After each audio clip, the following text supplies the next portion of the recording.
So, ang pag-uusapan natin ngayon is paano ba makahanap ng direct client. So, ito yung mga ways para makahanap ka ng mga direct client dito sa mga ways na ituturo ko sa iyo.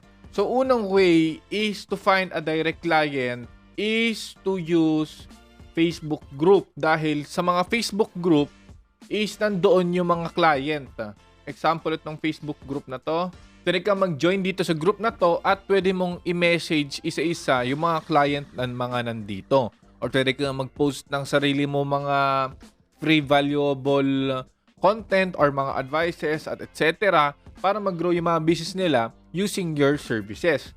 So dito is meron ditong almost 12,000 members sa isang group lang to. Pero dito napakadaming group dito, almost 200 Facebook groups to find client. At itong Excel na to is ma-access mo to if ikaw ay isang premium member. You can go to our multi-servicing academy community. Mga nakasali lang dito is yung mga premium members at you can scroll down at punta kayo sa featured at nandito yung mga free templates, mga advices. Kunyari ito, 100 plus easy freelance job site, mga email templates, mga makakatulong talaga sa inyo. Nandito siya sa bandang dulo at makikita nyo dito, pag pinindot nyo to, ito yung more templates files for free. Ito yung 200 Facebook group to find clients at pag pinindot nyo to, lalabas na yung mismong Excel. Dito sa Excel na to, pwede nyo siyang i-copy, punta kayo dito at make a copy. Pag ginawa mo make a copy, kunyari copy FB group, copy pangalan mo, magkakaroon ka na ng sarili mong Google Sheets na sa'yo yung mga yon. So ngayon meron ka ng sarili mong copy at kaya false to, papalitan nyo lang. Pumunta kayo sa insert, check nyo tong checkbox at i-drag nyo tong bilog na to, i-drag nyo tong box na blue na to, hold nyo lang, click and hold at i-drag mo pababa hanggang dumating sa pinakadulo. Pag dumating na, yan.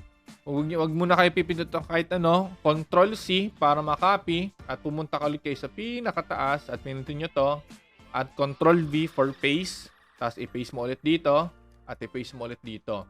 Ngayon, para saan ba tong mga to?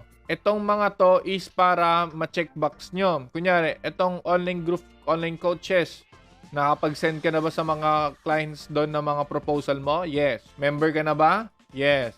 Naghahanap ka pa? Yes. Nakahanap na ba? Yes. Kung nyari lang to guys ha. Pero kung di ka pa member, tanggalin mo yan. Kung di ka pa nakakahanap, tanggalin mo yan. Kung nakahanap ka na at di ka pa nakahanap, nandyan ka na. Pas lang maglalagay ka ng notes dito. Kunyari ang notes mo if maraming may gusto ng TikTok Reels. Ayan. At least may mga notes ka na at pwede mo tong gamitin sa lahat. At kahit anong pang services yung hawak nyo guys is pwede dito. So, ayun yung isang way to find a direct client.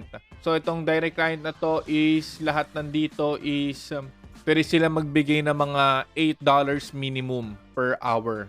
So, the second way is dito sa YouTube. Pag punta kayo sa YouTube, nalagay mo hiring editor, lalabas na kagad lahat. Example, graphic designer, lagay mo rin dyan, graphic designer. Yan, editor, ganyan.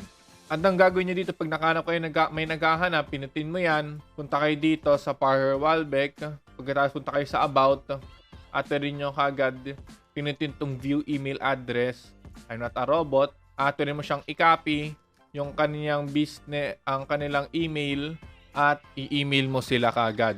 So, yung third way naman is kahit ano na lang, na basta makikita nyo, ang i-apply nyo, ang hanapin yung mga client dito is yung mga subscribers na 100,000 subscribers to 1 million subscribers. Bakit? Kasi sila lang yung mga subscribers count na mataas ang chance na wala pa silang mga employee para mag-work doon sa kanilang mga channel nila. So example, ang channel mo, ang niche mo is real estate. Search mo real estate. Pas punta ka sa filters at pumunta ka dito sa upload date. Makikita mo dito yung mga nag-upload lang recently. Dahil kapag recently pa lang sila nag-upload, ibig sabihin nun, active pa sila as the moment na tinitignan nila yung data ng kanilang or analytic ng kanilang YouTube video ngayon. Example ito si This is John Williams. Papanoorin mo yung video niya at makikita mo kung meron ka bang matutulong sa kanya. This is for video editing or kahit ano pang graphic designing, website designing, to check mo if may maitutulong ka ba sa kanya or may mai-improve ka ba. Kung meron ka mai-improve, pumunta ka na sa baba. Ito yung mga kanyang mga ways of communication at pwede rin naman pumunta ka dito at di pupunta ka sa about at view email address. I'm not a robot. Check nyo at submit at ganon ulit at email mo na lang kagad sila na may maitutulong ka sa kanila sa kanilang YouTube channel. So this is good dahil 156,000 dahil yung minimum natin is 100,000, maximum natin is 1 million subscribers. So ganun lang yon, hanapin mo muna yung niche mo at maghanap ka doon sa recently uploaded lang at doon ka magkukuha ng mga clients. At dito naman sa TikTok, ganun din, i-search mo yung niche mo, example business.